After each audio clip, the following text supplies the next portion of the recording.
D'ailleurs, s'ils rajeunissaient depuis la fin du 19e, hein, comme j'ai dit que c'était écrit partout, je dis ça parfois pour essayer de mettre un peu d'humour quand même, hein, mais si les délinquants rajeunissaient depuis la fin du 19e siècle, vous imaginez, hein, aujourd'hui, les nourrissons devraient braquer les banques. Hein, voilà.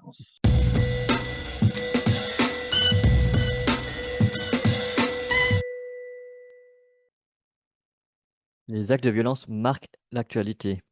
On peut se souvenir de la fusillade à Sion qui a fait 2 morts en décembre dernier, ou encore de la prise d'otages sur le train entre Yverdon et Sainte-Croix en février dernier.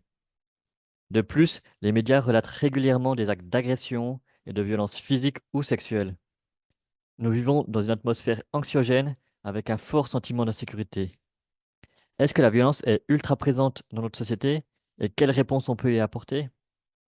Pour en parler, nous avons la chance d'avoir sur la chaîne de Voix Populaire Laurent Mucchielli. Bonjour. Bonjour. Donc vous êtes sociologue, vous êtes directeur de recherche au CNRS. Donc le CNRS, c'est le Centre national de la recherche scientifique. Donc c'est un centre de recherche publique qui font des recherches dans de nombreux domaines, notamment dans les sciences dures et aussi dans les sciences sociales, comme dans votre cas. Vous êtes spécialisé dans la sociologie de la délinquance et des politiques de sécurité. Entre autres. Voilà. Vous avez écrit plusieurs livres comme par exemple le manuel de sociologie de la délinquance et vous avez écrit un livre l'année dernière qui est Défendre la démocratie, une sociologie engagée. Vous avez aussi fait du coup une interview dans la version papier de Voix Populaire en mai dernier. Donc là, on fait un entretien finalement pour pouvoir plus approfondir ces questions de sécurité.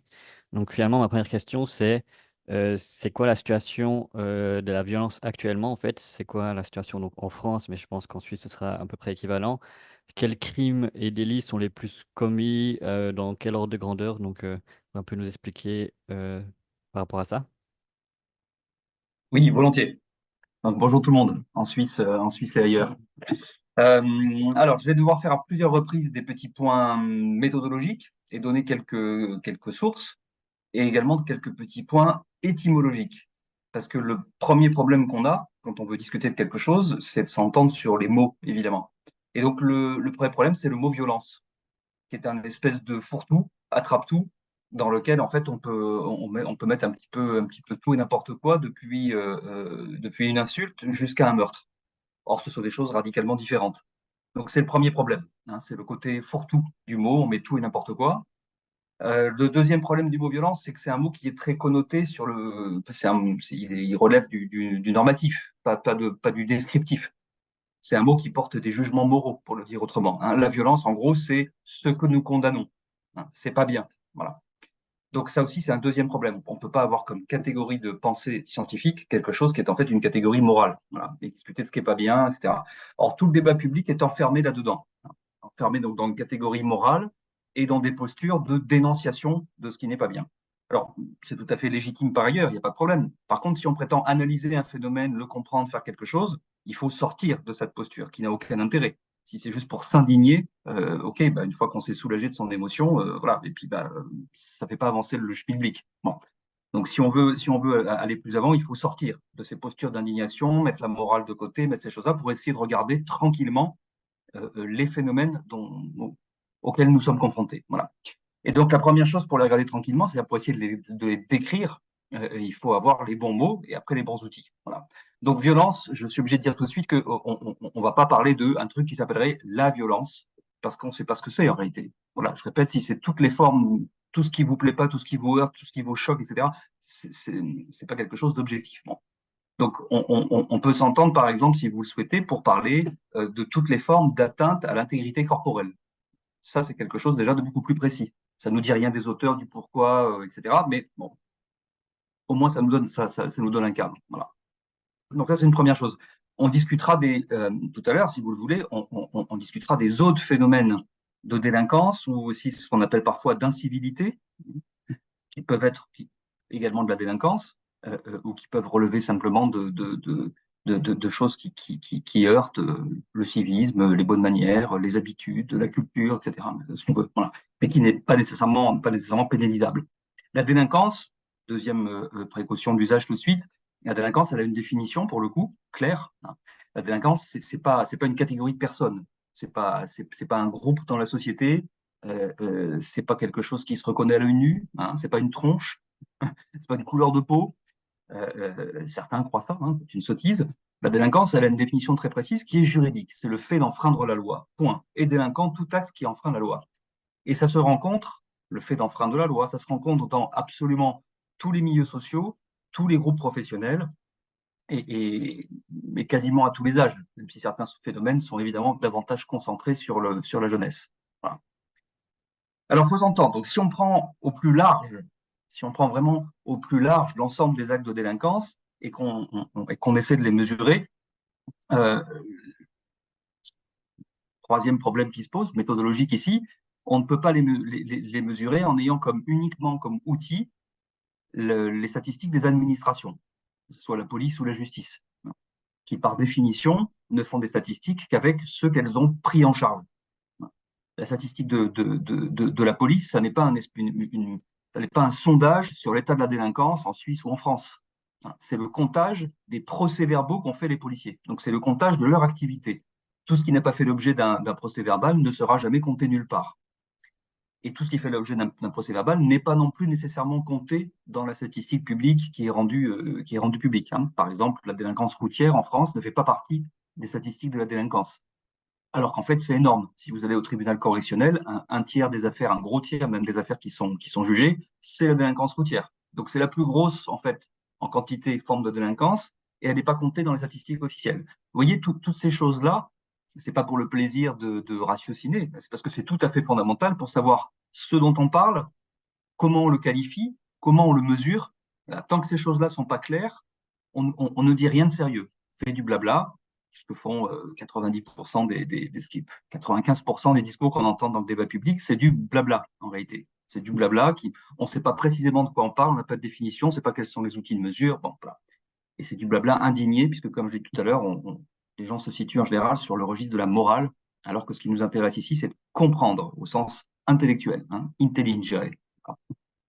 Ok, ouais, très bien. Bah, du coup, ouais, par rapport à ce que vous disiez justement, à la définition finalement des actes de délinquance, de violence, est-ce que pour vous, vous avez l'impression qu'il y a finalement une différence dans la perception que les gens ils ont finalement de la violence? Finalement, il y a peut-être des choses qui, après, peut-être là, du coup, on est plus du côté de la morale, mais qui avant étaient un peu acceptées, puis que maintenant sont vues comme gênants ou comme ouais, menaçant. Est-ce que vous avez un peu des exemples de peut-être de ça, de finalement Oui, une autre vision de société qui a évolué et qui fait que effectivement ça fait que la définition de la violence n'est pas la même que ce qu'il pouvait y avoir avant. oui, c'est une très bonne question. Vous mettez sur le doigt sur le point clé. Euh, Comment, par exemple, quelqu'un qui voudrait comparer la situation aujourd'hui, donc en 2024, avec la situation un siècle avant, en 1924, il se heurterait à deux problèmes majeurs. Le premier, c'est que la loi n'est pas la même. Or, on l'a dit tout à l'heure, ce qui définit la délinquance, c'est la loi. La délinquance, c'est le fait d'enfreindre la loi. Donc, si la loi change, la délinquance change par définition. Et là, je ne sais pas quelle est la situation en Suisse, mais en France, la loi change tout le temps. C'est-à-dire qu'il ne se passe pas une année, il se passe pas une année sans qu'il n'y ait pas au minimum une réforme qui touche à la pénalité, inclut la procédure pénale. Il n'y a pas une année sans qu'il n'y ait pas de réforme. Et c'est des réformes qui vont en général toujours dans le même sens, qui est d'élargir ce qui est juridiquement la délinquance, que ce soit en créant de nouvelles infractions, en transformant la qualification des infractions, en rajoutant des circonstances aggravantes, en changeant les qualifications. Voilà. Bref, il y a toute une série de techniques juridiques, mais c'est le premier problème. Du point de vue de la loi, la délinquance en 2024, ça n'a plus rien à voir avec ce que c'était en 1924. Et le deuxième problème, il relève plutôt de l'évolution des mœurs, des mentalités, qui est que en 1924, ce que nos grands-parents ou arrière-grands-parents auraient qualifié, avec toute la subjectivité, mais peu importe, auraient eux à l'époque, dans leur représentation et leur vécu de l'époque, ce qu'ils auraient qualifié de violence, n'est pas non plus ce que nous qualifions, nous, aujourd'hui, de violence. Et là aussi, l'évolution, elle va toujours dans le même sens, c'est-à-dire dans le sens d'une sensibilité de plus en plus grande qui nous fait aujourd'hui dénoncer des choses qui, comme vous le disiez très justement dans votre question, des choses qui étaient beaucoup plus tolérées ou cachées par le passé. Alors, vous voulez des exemples concrets? Il y en a plein. Partons de ce qui est le plus évident, le plus gros. Bon, tout ce qui concerne les violences faites aux femmes et aux enfants, et plus largement aux personnes et aux personnes vulnérables, on va dire. Voilà. C'est quelque chose sur lequel, le droit ne cesse de changer pour pénaliser de plus en plus, protéger de plus en plus les catégories de personnes jugées vulnérables. Et deux, c'est quelque chose également sur lesquels nos perceptions, nos représentations, nos jugements ont considérablement évolué. Pour le dire de manière très simple, il n'y a pas plus de violence conjugale aujourd'hui qu'il y en avait à l'époque de nos grands-parents. Il y en a peut-être même moins. Par contre, elle était beaucoup plus tolérée et cachée à l'époque de nos grands-parents qu'aujourd'hui. C'est vrai à la fois des violences de type physique, mais également des violences de type sexuel, et même plus largement des violences de type psychologique et moral, puisque vous connaissez la fortune de la notion désormais juridique de harcèlement, qui fait l'objet à son tour de nouvelles infractions, etc. Toute chose qui n'existait pas du tout dans les systèmes juridiques précédents. Bon. Donc voilà un phénomène qui est de plus en plus perçu, dénoncé, pénalisé, donc qui produisent des statistiques qui augmentent. Donc le risque majeur, ça va être la lecture naïve de celui qui va arriver en disant « Oh, regardez, il y a de plus en plus de violences conjugales dans la statistique de police ou de justice. Oh, mon Dieu, quelle catastrophe, il y en a de plus en plus dans la société. » Non, elles sont de plus en plus dénoncées. Ça ne veut pas dire qu'il y en a plus. Et je répète, il est même possible qu'il y en ait moins, puisque par ailleurs, la délégitimation morale, etc., fait partie bien sûr des barrières sociales et individuelles. Voilà. Donc ce phénomène, il est très très clair. Donc c'est à la fois un phénomène de judiciarisation par la production du droit et son application. Et ensuite, c'est un phénomène donc de transformation des mœurs dans le sens d'une pacification, en fait. C'est ce paradoxe qui est classique, qu'on connaît bien en sciences sociales, Tocqueville en parlait déjà au début du 19e, qui est qu'évidemment, plus on vit dans dans des bonnes conditions de vie, plus on a une vie confortable, moins on a connu dans sa vie de grandes formes de violence collective, moins on a connu de guerre, etc. Plus son niveau d'exigence augmente, plus ce sont des petites choses qui viennent nous perturber. Voilà. Imaginez nos grands-parents au sortir de la Première Guerre mondiale, ils n'ont pas tout à fait la même notion a fortiori quelqu'un qui revient du front, vous voyez. Vous lui parlez de violence, si vous commencez à lui parler du bruit que font des mobylettes dehors ou des petites dégradations du truc là, il va vous rire au nez, parce que lui, ce qu'il a vécu comme violence, c'est autre chose. Voilà. Bon. Donc c'est pour ça qu'il faut vraiment s'entendre sur les mots. Et la deuxième chose que je peux... Alors ça c'est un premier exemple, mais il y en a quantité d'autres. Par exemple, à la fin des années 90, je crois en France, le, les parlementaires ont voté la création d'un nouveau délit pour sanctionner en fait les, pour sanctionner les jeux dangereux plus ou moins ritualisés qu'on trouve dans beaucoup d'universités, de grandes écoles, etc. C'est toutes les formes de ce qu'on appelle le bizutage. Mais on a fait une loi là-dessus, à la suite d'indignation sur des dérapages ou des excès bien connus, etc. Mais donc c'est pareil, si on se met à le compter, et puis on va en voir de plus en plus, le phénomène en lui-même, il est extrêmement vieux en réalité. Et rien ne prouve qu'il soit plus grave qu'avant, etc. Au contraire, encore une fois. C'est, alors c'est l'occasion de dire encore une chose que je crois très importante. D'où vient cette représentation et ce discours qui est que c'est forcément toujours plus grave et toujours de pire en pire. C'est une question qu'il faut se poser parce que quand on a une lecture naïve au premier niveau comme ça, bon, ben voilà, on est dans l'indignation en général sur base de faits divers. Vous en avez cité deux importants en commençant tout à l'heure. Mais ce sont des faits divers, c'est une histoire singulière. Et le problème en général, c'est que on commente l'histoire avant de la connaître réellement. C'est le problème des faits divers. On veut quelque chose est survenu hier soir et on veut le commenter déjà le lendemain matin. Qu'est-ce qu'on sait le lendemain matin d'un fait qui est survenu la veille au soir? La réponse est rien, à peu près rien. Il y a deux, trois trucs factuels, X personnes à tel endroit. Bon, voilà. Ça, on ne sait rien. La question fondamentale, c'est pourquoi, comment. Voilà, ça, on ne sait rien dessus. On ne le saura que des semaines ou des mois plus tard, à l'issue des enquêtes de la police, voire des mois, voire des années plus tard, à l'issue du procès, bon, etc. Voilà. Or, il faut commenter tout de suite. Et ce qui se passe en général dans ce cas-là, quand on veut commenter des faits divers qu'en fait on ne connaît pas, eh bien, on vient plaquer dessus des choses qui paraissent vraisemblables.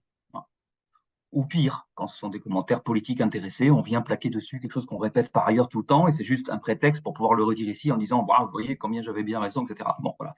Tout ça n'est pas très sérieux, non. Et tout ça ne s'intéresse pas aux faits en question. Encore une fois, on ne peut pas connaître le lendemain matin de ce qui s'est passé dans la nuit, c'est pas vrai. Voilà, il faudrait attendre un petit peu, avoir la sagesse d'attendre et de commencer à constituer au fond un dossier. Voilà. Les faits divers, il y en a tout le temps en réalité, hein. Comme ça, tout de suite de tête, là, je ne sais plus combien il y a d'habitants dans l'ensemble de la Suisse. En France, c'est autour de 68 millions aujourd'hui. Euh, pour vous donner un exemple, il y a entre 800 et 900 homicides chaque année.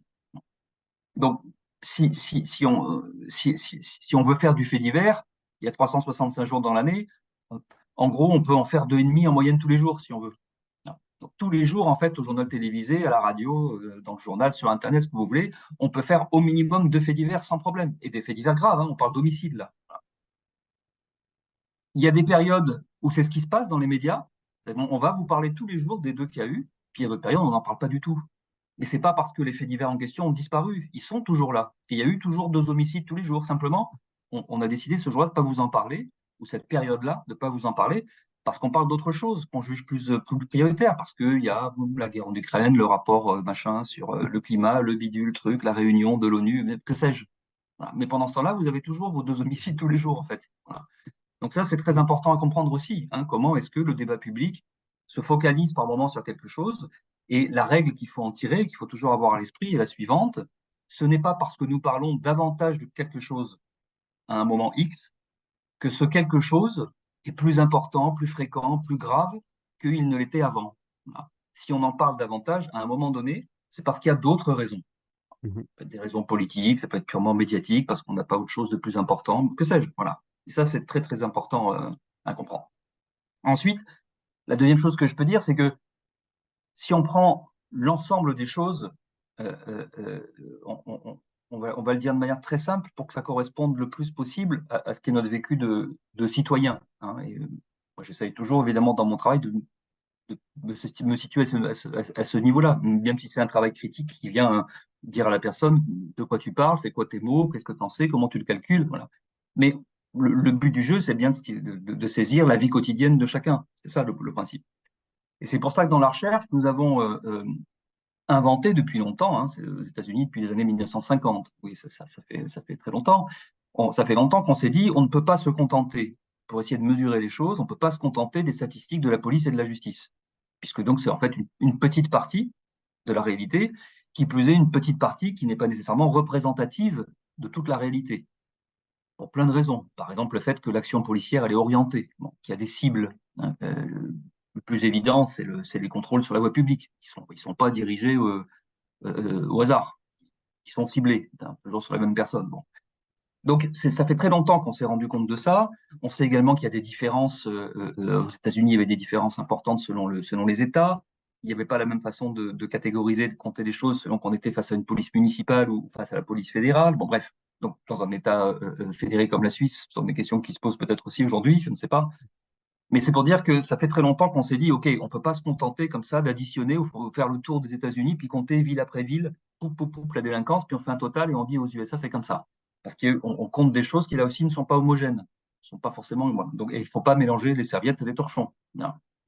Donc, il y a très longtemps qu'on s'est dit, dans ces grandes commissions fédérales, où il y avait de nombreux universitaires, on s'est dit, ben, il faut faire avec la délinquance comme on fait dans tous les domaines, quand on veut connaître la vie quotidienne des citoyens. C'est-à-dire, on fait des enquêtes en population générale, des sondages en population générale. On ne peut pas aller interroger des centaines de millions de personnes. Par contre, on peut faire des sondages plus gros, si possible. Voilà. Bon. Donc, c'est ce qu'on a fait. Et à travers ces sondages, on a demandé aux gens, non pas est-ce que vous pensez, machin, est-ce que bidule, mais concrètement, madame, monsieur, là, en général, on prend 1, 2 ou 3 ans rétrospectifs, hein, au cours de l'année ou des 2 ou des 3 années dernières, de quoi avez-vous été concrètement victime? Et on fait une liste. Alors, avez-vous été victime d'une agression physique, sexuelle, verbale? Avez-vous été victime d'une atteinte à vos biens, un vol avec ou sans violence, un cambriolage, une dégradation de votre voiture, de votre logement, de votre garage, de votre commerce, etc. Bref, vous voyez, voilà, on liste les choses et on recueille le témoignage direct des citoyens, sans passer par le filtre institutionnel, qui déforme bien sûr les choses. Bon. Alors, quand on fait ça, qu'est-ce qui sort? Je vais vous donner un exemple très concret. Moi, j'ai réalisé avec toute une équipe, hein, c'est un très très gros travail, j'ai réalisé en 2016 à Marseille, une ville qui a une réputation un peu sulfureuse, hein, en France, la première enquête de victimation, donc, hein, qui interroge donc la victimation, et on en parlera sans doute tout à l'heure, ça interroge aussi le sentiment d'insécurité, ce qui est autre chose. Mais je crois que vous m'avez dit que vous vouliez en parler aussi, donc je le garde pour un autre moment. Donc, quand on reste sur la victimation individuelle, on demande aux gens, Madame, Monsieur, qu'est-ce qui vous est arrivé là depuis 2 ans? Et qu'on regarde les résultats ensuite statistiquement. Ben, on s'aperçoit que la gravité et la fréquence sont deux choses qui sont inversement proportionnelles. C'est-à-dire, les choses les plus graves, ce sont aussi, heureusement, les choses les plus rares. Inversement, ce qui est le plus fréquent dans la vie quotidienne, ce sont les choses les moins graves. En l'occurrence, ce que les habitants dénoncent le plus, et c'était vrai à Marseille, mais c'est vrai dans toutes les enquêtes que j'ai pu consulter partout en Occident, les choses que dénoncent en premier les citoyens ordinaires, c'est en fait ce qu'on appelle souvent les incivilités, hein. C'est-à-dire des petites dégradations, notamment tout ce qui touche aux véhicules, aux voitures, et par ailleurs, tout ce qui est insultes, injures, gestes insultants, de regards menaçants, que sais-je, etc. Bref, c'est tout. Donc voilà, d'un côté, c'est tout le verbal, et de l'autre, c'est les petites dégradations. C'est ça, la vie quotidienne. Et ça, on le sait, parce que c'est ce que déclarent directement nous, citoyens. Quand on nous pose la question directement, c'est ce qu'on déclare. C'est ça notre quotidien. Voilà. C'est pas le meurtre, c'est pas le viol, c'est pas le braquage, pas du tout, pas du tout. Ça, c'est un truc très, très, très important encore à dire, qui me ramène à mon premier point. De quoi est-on en train de parler très concrètement? Voilà.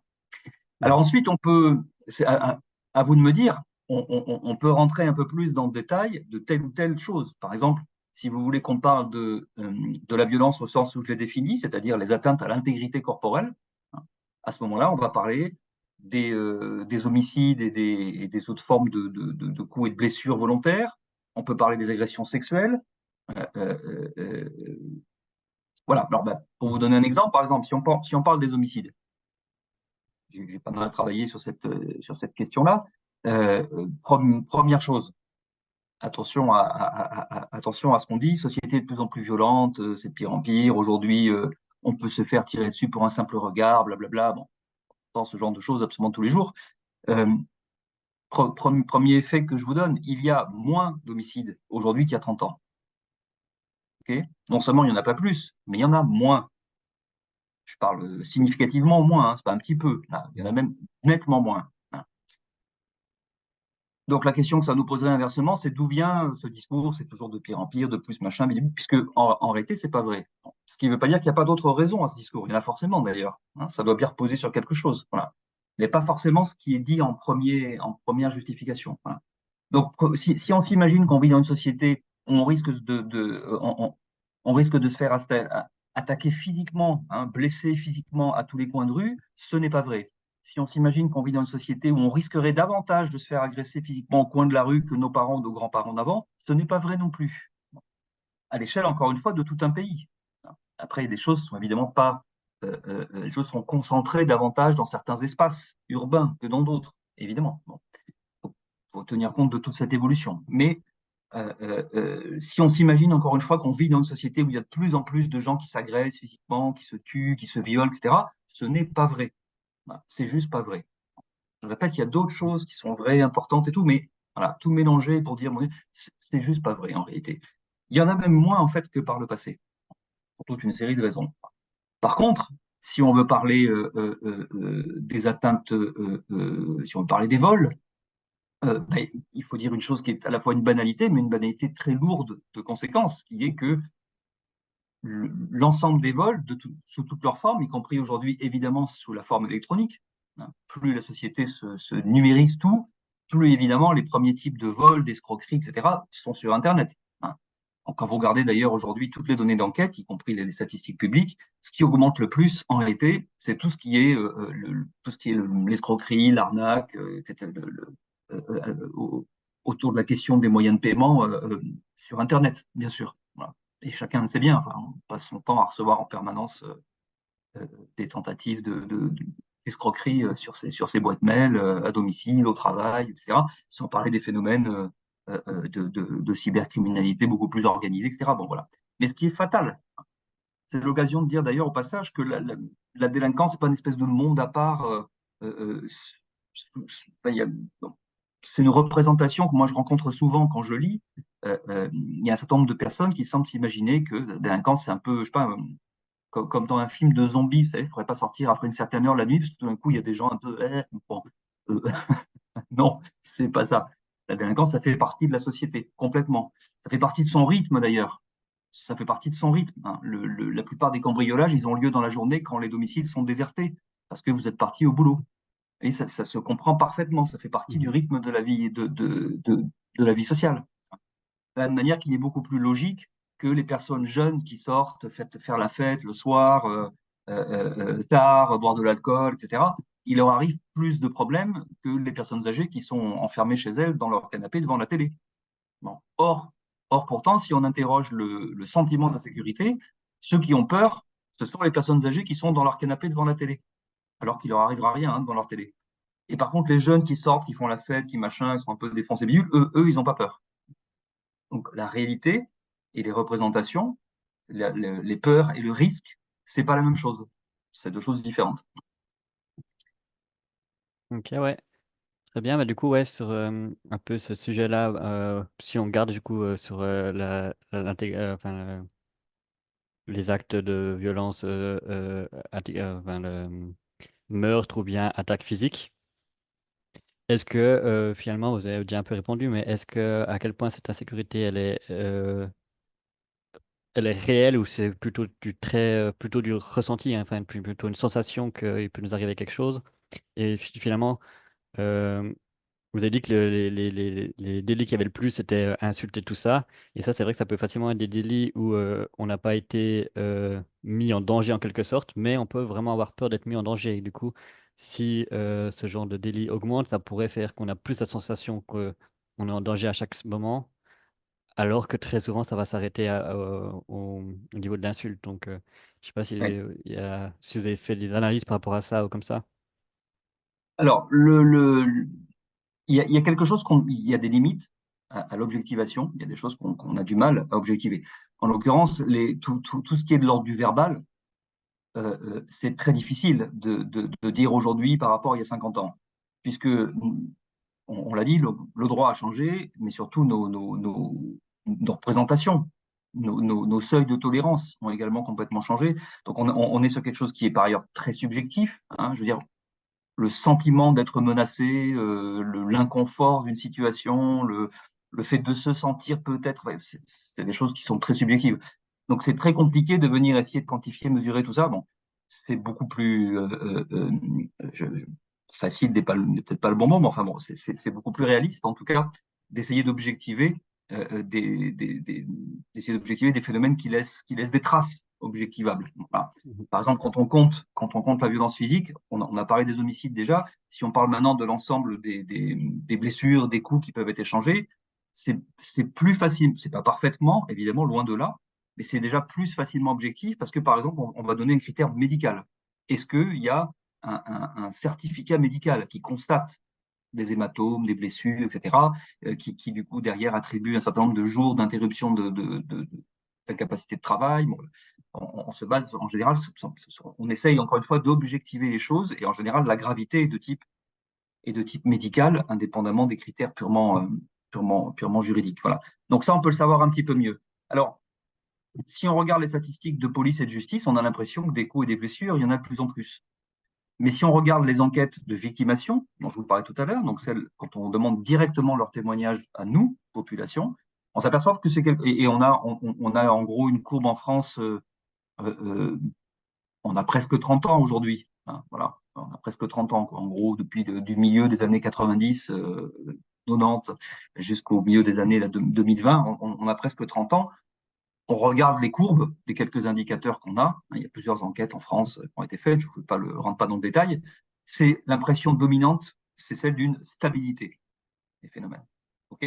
Mhm. Donc, dans le même temps, vous avez ce que déclarent les citoyens, c'est quelque chose qui est stable, et ce qui est compté par la police et la justice, c'est quelque chose qui ne cesse d'augmenter.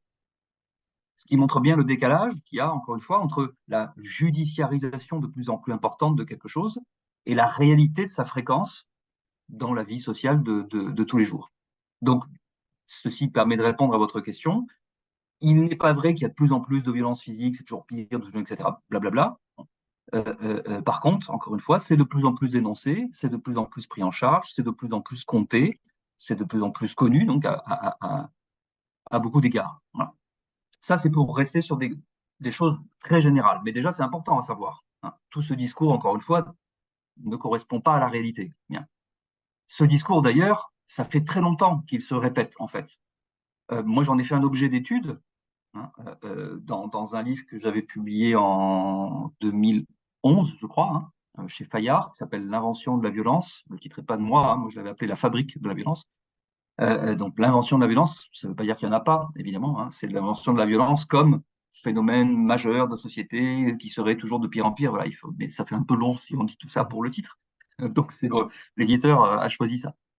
Dans ce livre, j'ai montré tout ça, mais j'ai aussi fait l'histoire de ce discours.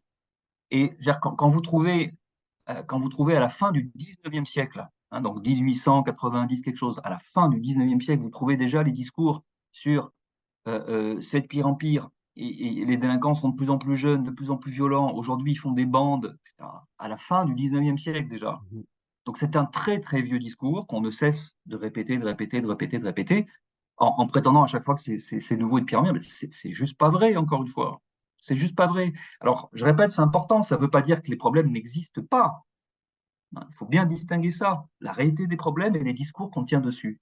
Je dis que la plupart des discours qu'on entend dans l'espace public sur les formes de délinquance, pas préciser lesquels tellement il y en a, mais la plupart des discours qu'on entend sont faux, hein. Ce qui ne veut pas dire qu'il y a pas plein de problèmes, bien sûr. Oui, il y en a plein, c'est clair. Voilà, il y en a plein. Mais donc, ce sont des discours qui nous éloignent, en fait, peut-être, de la compréhension. Et c'est pour ça que c'est important de les critiquer. C'est très important parce que, d'ailleurs, enfin, on voit bien l'espèce d'impuissance à laquelle ça nous amène, en fait. Une fois que vous avez dit, mon Dieu, c'est de pire en pire, il y en a de plus en plus, la violence est partout, c'est une crise de société, c'est une crise de civilisation, blablabla. En fait, c'est totalement fataliste et décourageant comme discours. Parce que ça vous donne absolument rien. Vous pouvez rien faire derrière. On s'assoit par terre et on pleure, quoi. Voilà. Donc, je pense que ces discours, ce sont des discours on voit bien, hein, qui servent essentiellement, enfin, qui sont en permanence instrumentalisés par les médias et par les politiciens, bien sûr. Parce que l'insécurité, c'est le fond de commerce de toute une partie des organisations politiques, bien entendu. Et je répète, dénoncer ça, critiquer ça, montrer pourquoi c'est faux, montrer pourquoi les discours sont abusifs, etc., ne veut pas dire qu'il n'y a pas de problème par ailleurs. Bien sûr. La question est donc comment reconstruire une bonne analyse des problèmes qui, derrière, dégage aussi, quand on fait bien une analyse, qu'on a montré d'où viennent les problèmes, en général, ça nous met directement également sur la piste de la solution, hein. Voilà. Ce qui ne veut pas dire qu'on peut le faire tout de suite, machin, mais bon, voilà. Bien analyser les problèmes, c'est la base. Si on ne fait pas ça, on risque pas de trouver une quelconque solution, c'est sûr. On pourra parler, de raconter tout ce qu'on veut, te taper du poing, il faut que, il y a qu'à, blablabla. Le résultat, ce sera walou. Il ne se passera rien. C'est d'ailleurs ce qui se passe. C'est d'ailleurs ce qui se passe, hein. Je veux dire, en France, il y a une obsession sécuritaire corrélée par ailleurs à l'immigration, mais avant tout sécuritaire depuis le milieu des années 70. Et on a dû empiler, je ne sais pas combien de dizaines, des dizaines et des dizaines de réformes policières, de réformes pénales, de changements du code pénal, etc. On les empile les unes après les autres, parfois plusieurs fois dans l'année, sans qu'au final, ça ne produise manifestement d'impact majeur, décisif, sur une quelconque forme de délinquance. Les seuls impacts que ça a, c'est un impact sur le système pénal et sur la prise en charge pénale. C'est-à-dire que, contrairement à un autre discours politicien complètement faux d'ailleurs, hein, qui est que la justice est laxiste, elle fait rien, la police les arrête et puis on les remet dehors le lendemain, en fait, tout ce blabla politicien qui est complètement stupide. La réalité, c'est le contraire. Il n'y a jamais eu autant de gens sous main de justice. En France, au 1er janvier, c'est la statistique habituelle, au 1er janvier 2024, je crois qu'on arrive à 75 000 détenus. C'est le record historique depuis 1945, depuis la libération. Donc c'est le contraire de cette histoire de laxisme, les juges qui les remettent dehors tout de suite parce qu'ils sont gauchistes ou je sais pas quoi. Tout ça, c'est du pipeau, hein. C'est du baratin politicien, hein. Voilà. Donc, les principaux effets que ça produit, c'est d'alourdir la sévérité du système pénal. C'est un jugement de fait, hein. Moi, je ne porte pas de jugement de valeur, je ne dis pas que c'est bien, pas bien, machin bien. J'essaie de rendre compte de la réalité. Donc la justice est de plus en plus sévère, il y a de plus en plus de gens sous main de justice, de plus en plus de gens en prison ou pris en charge dans d'autres formes de prise en charge autres que carcérales, etc. Il y en a de plus en plus en réalité. Et pourtant, hein, par ailleurs, ça ne produit pas d'impact majeur sur une réalité qui, je le répète, est constituée, de ce qu'on appelle en fait souvent des incivilités, et qui nous renverrait non pas une question pénale, parce que croire qu'on va répondre à un problème d'incivilité dans une société par la loi pénale, c'est une grave bêtise. Les incivilités, ça pose fondamentalement des problèmes de vivre ensemble au quotidien. Quand c'est dans l'espace public, ça pose des problèmes de conflit d'usage. Bref, c'est comme ça qu'il faut les analyser. C'est avec ce genre d'outils qu'il faut les analyser, les penser, et au niveau du terrain, au niveau local, au niveau municipal. Voilà. Des grands blabla sur les valeurs s'écroulent, le machin s'écroule, blablabla. Encore une fois, ça n'a aucun intérêt, aucun intérêt. On n'en fait rien et on n'en tire aucune réforme, aucune action. Ça n'a rigoureusement, ce n'est que de la tchatch. Ça n'est rien d'autre que ça. Je Ok, me suis un peu ouais. perdu là. Non, non, très, très bien. Justement, par rapport à ça, justement, j'ai l'impression aussi que le fait d'avoir ce discours du c'est toujours la société est toujours plus violente et tout ça, ça prépare finalement la population à des mesures très, parfois très liberticides, très, très dures, ou parfois il y a aussi le truc de dire, ah, bah, la jeunesse, elle part, elle fait n'importe quoi. Du coup, c'est aussi se dire, ah, mais il faut maintenant que remettre l'autorité de l'État, l'autorité à l'école et tout ça, être beaucoup plus strict. Et du coup, c'est vrai que j'ai l'impression que ce discours-là, il sert aussi à préparer finalement que la population accepte un peu toute mesure, peu importe les prix qu'elle devra elle-même payer, parce que si ça devient de pire en pire, il faut tout faire pour régler le problème. C'est quelque chose que Ouais. vous avez aussi l'impression. Oui, oui, bien sûr, bien sûr. C'est omniprésent en France, hein, les discours sur l'autorité. En gros, allez, je vais vous résumer cette espèce de caricature de discours convenu qu'on entend un peu partout, et je suis absolument persuadé que vous avez pour le coup rigoureusement le même en Suisse, et le Mhm. même en Belgique, et le même en Allemagne, et le même, bon, voilà. En gros, donc, les délinquants seraient toujours de plus en plus jeunes, de plus en plus violents. Je ne sais pas trop pourquoi, mais voilà. Euh, il serait, entrons dans le détail, autrefois il y aurait que des garçons, maintenant en plus il y aurait les filles. C'est dire s'il va tout se perdre, ma part d'âme, hein. Mhm. Autrefois ça aurait été que dans les villes, et aujourd'hui même les campagnes seraient touchées, parce qu'il y a une très vieille représentation, très vieux imaginaire, hein, de la, la- la ville, objet de tous les vices, tous les problèmes, et la saine campagne, la terre qui ment pas, blablabla. Bon. Grosse blague, hein, si on veut parler des formes de violence physique, sexuelle, machin, de penser qu'il se passe rien dans les campagnes, grosse plaisanterie. Euh, bon, bref, ça serait pour le prétendu diagnostic, quoi. Et ensuite, pourquoi? Ben, c'est tout de suite, voilà, on voit arriver toutes les formes d'autorité, etc. En général, on commence évidemment par le début, on commence par mettre en cause les géniteurs, hein. Alors, le thème de la démission des parents, c'est un grand classique qu'on entend aussi depuis des décennies, des décennies. Ensuite, l'école aussi qui ferait plus son boulot, les enseignants qui feraient plus leur boulot, etc. Toutes les structures d'accompagnement, de prévention, les éducateurs, tout ça servirait à rien. Ce serait des bons sentiments tout à fait inutiles. Et puis moi, j'ai entendu plein de fois, oh, la prévention, ça fait 40 ans qu'on essaye, on voit bien que ça marche pas, blablabla, c'est une espèce de formule qui veut rien dire. Et puis au final, la justice qui est laxiste, bien sûr, voilà. Donc la crise de l'autorité, etc., etc. Voilà. C'est l'ensemble de ce discours, hein, qu'on pourrait d'ailleurs résumer en une phrase, hein, qui est ma brave dame, mon bon monsieur, tout fout le camp, c'est plus comme avant, etc. Voilà. Ce qui, je répète, est fondamentalement faux, hein. Si on est sérieux, alors on devrait répondre à ce discours. OK, c'est quand le avant merveilleux, là, le paradis doré, dont on a cessé de déchoir, hein, c'était quand? C'était où? Parce que là, il faut imposer la réalité. Alors, c'était, je sais pas moi, dans tel canton en Suisse telle année. OK, eh ben, on prend une équipe d'historiens et on va sortir les archives et on va voir si la société était moins violente à l'époque. À chaque fois qu'on fait ça, le résultat, c'est que la société de l'époque n'était pas moins violente, voire l'était plus. Voilà, à Mhm. chaque fois. Donc, encore une fois, c'était un discours, une représentation, etc. Ça correspond pas malheureusement à la réalité. La réalité, elle est plus, en fait, elle n'est pas très compliquée, hein. Je veux dire, je vais vous prendre un exemple très concret, si vous voulez, ici. on pourra mettre les liens, vous mettrez certainement, j'imagine, hein, quelques repères. Donc là c'est pas dans un des deux livres que vous avez eu la gentillesse de citer, c'est dans un numéro spécial de revue que j'avais dirigé en 2019 euh, euh, sur la délinquance juvénile. Bon. On a notamment travaillé avec une de mes doctorantes de l'époque, Daphne Bibar, qui a fait sa thèse sur la délinquance juvénile telle qu'elle est judiciarisée, c'est-à-dire en gros, d'abord sur une région, hein, la région marseillaise, le département des Bouches-du-Rhône ici, avec 3 ressorts juridictionnels dans le département, donc le département des Bouches-du-Rhône, et elle a étudié tous les dossiers des jeunes qui étaient pris en charge par les éducateurs de la justice après être passés devant un juge des enfants et avoir reçu une sanction pénale. Elle a étudié plus de 1800 dossiers, plus de 1800 dossiers exploitables. On a étudié plus encore, on a retenu pour l'analyse statistique les 1800. Voilà. Donc, ce n'est pas une petite affaire par-ci par-là, un petit fait divers. 1800 dossiers sur plusieurs années, machin. Quand vous étudiez ça, vous pouvez revenir et dire quelque chose d'un petit peu sérieux, d'un peu costaud. Voilà.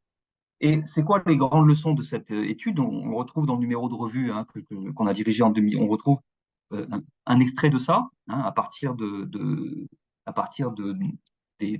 jeunes qui résidaient dans la ville même de Marseille. On a pris 500 jeunes délinquants marseillais pour voir qui c'était. Voilà, qui c'était pour autant qu'on le sache dans les dossiers remplis par les éducateurs.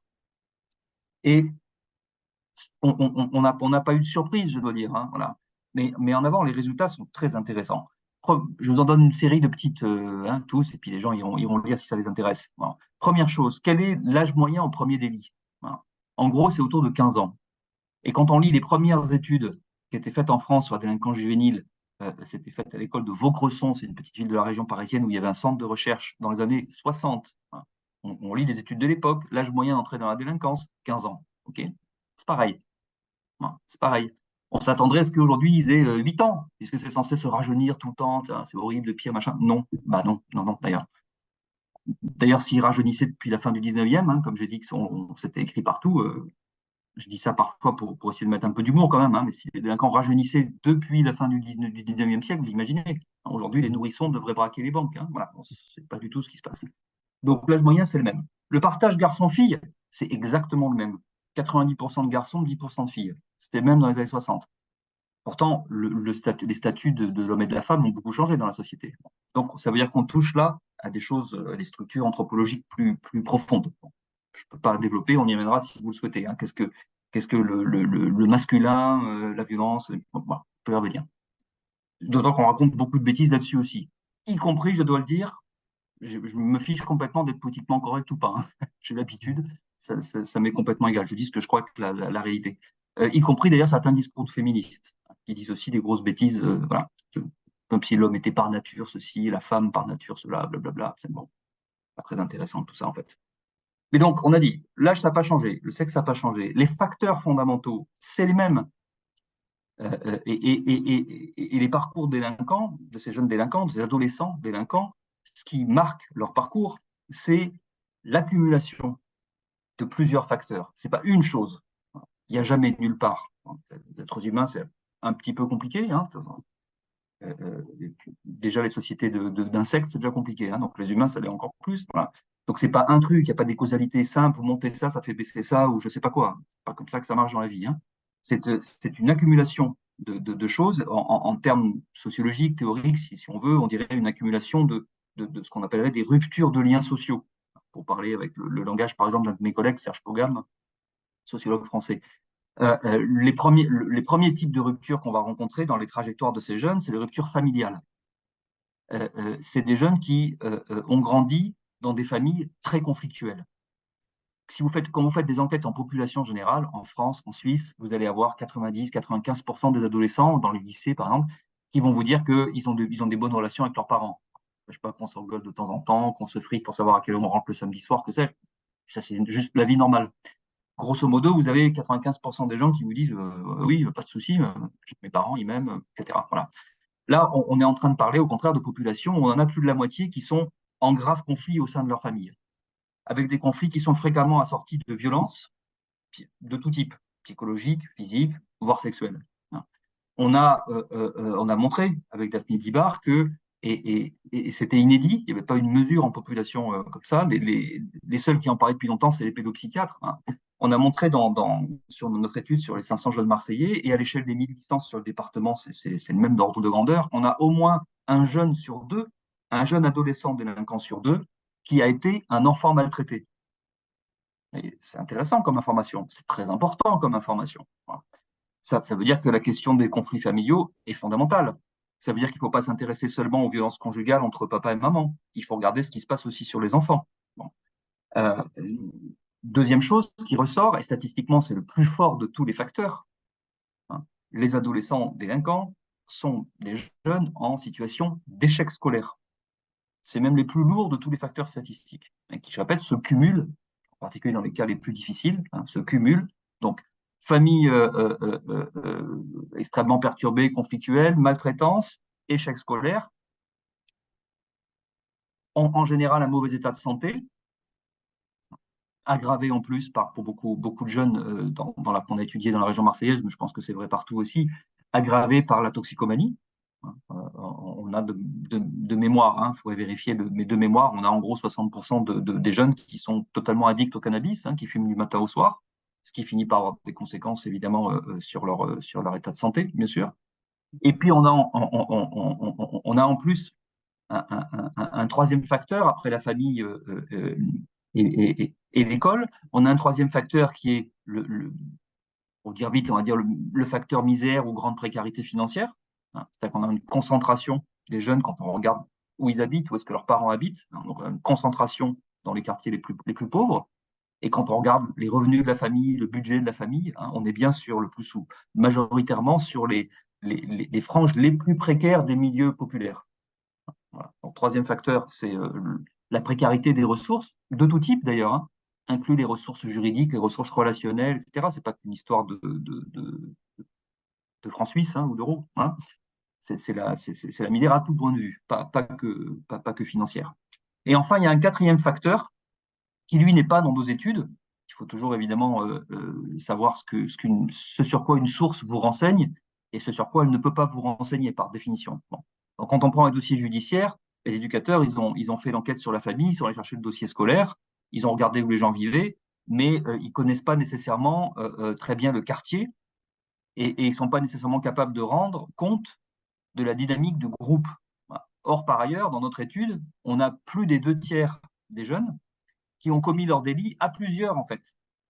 Mais les procédures, elles sont individuelles par définition. Les procédures policières, judiciaires, on juge l'individu. Or, une des caractéristiques de la délinquance des adolescents, c'est qu'elle est le plus souvent commise dans la dynamique du petit groupe. Et ça, évidemment, c'est dans les dossiers, ça se voit pas. Ça se voit pas, l'ambiance du quartier, le petit groupe de copains avec qui on sort, machin bidule. Voilà. C'est quelque chose qu'on voit pas ou quasiment pas. Donc c'est quelque chose qu'il faut rajouter. Et c'est le cumul de ces choses-là. Hein.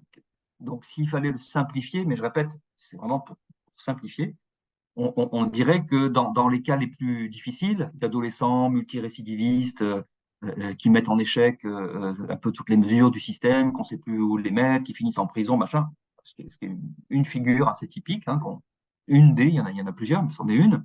Quand on regarde donc l'histoire de ces jeunes, ils sont à la fois, ils ont grandi dans un quartier pauvre, dans une famille à gros problèmes, ils sont en échec scolaire et ils ont été pris dans la dynamique d'un petit groupe délinquant que ce soit pour faire des vols, des agressions, du trafic de drogue, etc. Voilà. C'est le cumul de ces choses-là.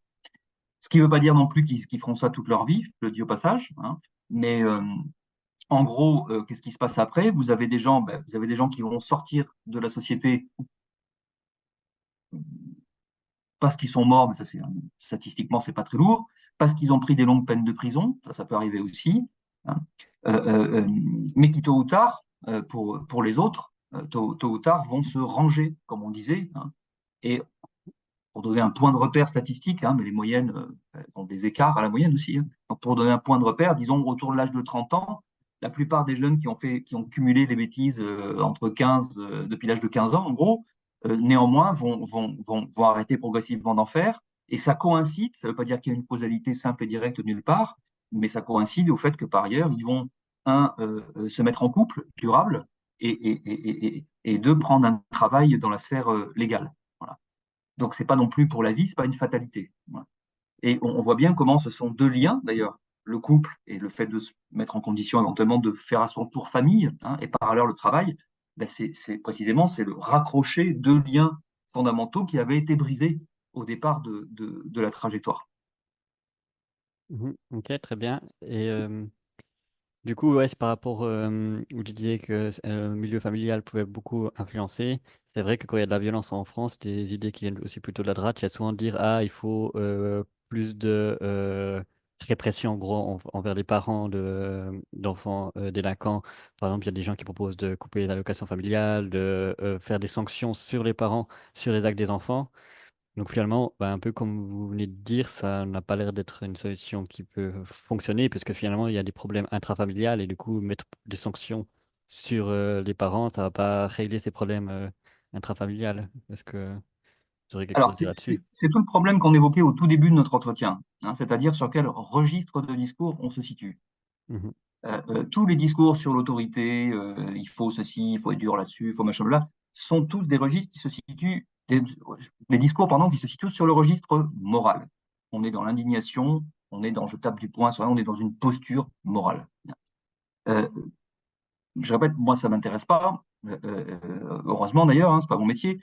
Par contre, ce que je peux faire, c'est moi faire le travail qui est sans morale, de regarder la réalité des faits, hein, les choses factuelles, puis ensuite m'interroger sur le décalage avec la morale. Voilà.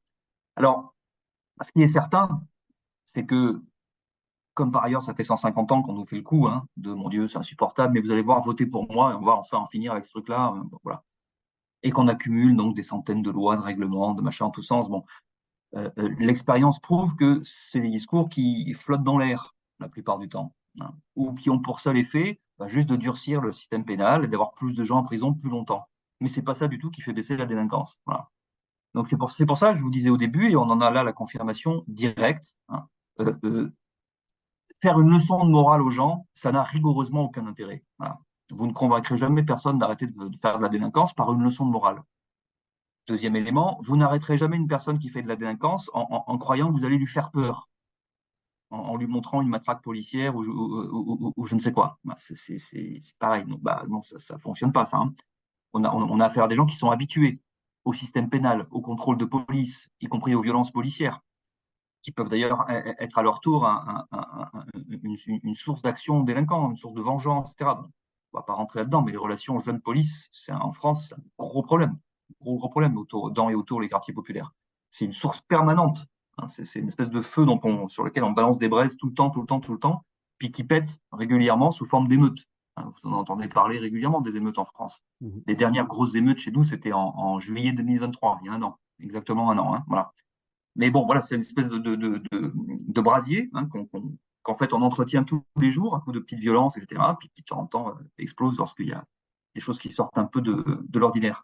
Mais jamais aucune de ces postures d'autorité, aucun de ces discours, c'est de la caricature. Hein, vous savez, c'est l'ancien ministre de l'Intérieur, Charles Pasqua, qui avait dit ça un jour, je vais terroriser les terroristes.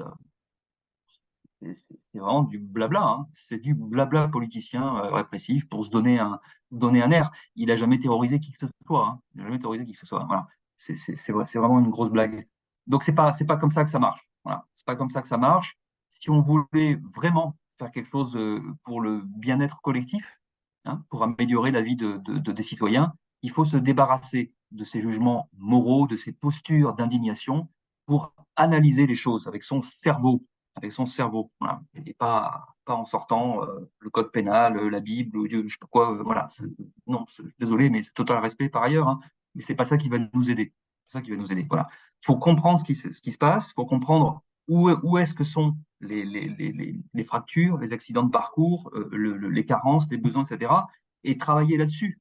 Travailler là-dessus pour essayer de renforcer, au fond. On a affaire à des gens qui, derrière à des jeunes, hein, qui derrière leur posture de vas-y, moi j'ai peur de personne, je t'emmerde et machin milieu, il faut bien comprendre que c'est une posture, c'est un masque, hein, c'est un masque, c'est un déguisement pour cacher derrière, au contraire, pour cacher derrière la, la, la catastrophe hein, qu'est leur vie, qu'est leur histoire de vie, hein, et la souffrance qu'est leur histoire de vie. Voilà. Donc, bon, tous les éducateurs le savent, les magistrats normalement le savent aussi, les psychologues qui font les expertises dans les dossiers, etc., le savent aussi. Tout ça, ce sont des mises en scène de soi pour sauver la face, au fond. sauver la face fondamentalement, alors que derrière, le quartier, la famille, l'école, machin, c'est un peu tout pourri. Bon, voilà. Donc, si on veut vraiment aider, il faut comprendre ça et il faut essayer de réduire, c'est-à-dire qu'il faut faire de la prévention. Voilà. Et là aussi, il faut insister.